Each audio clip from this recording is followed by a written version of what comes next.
தென்பாண்டி சீமையிலே தேரோடும் வீதியிலே மான் போல வந்தவனே யாரடிச்சாரோ யாரடிச்சாரோ யாரடிச்சாரோ.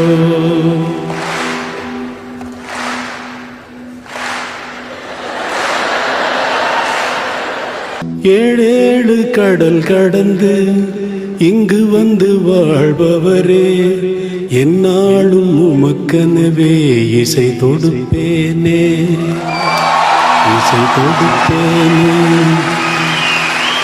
எங்கோர் மண்ணில் பிறந்தாலும் எங்கோர் மண்ணில் வாழ்ந்தாலும் உன்னையும் என்னையும் இணைப்பது உயிரின் மேலாம் இசைதானே.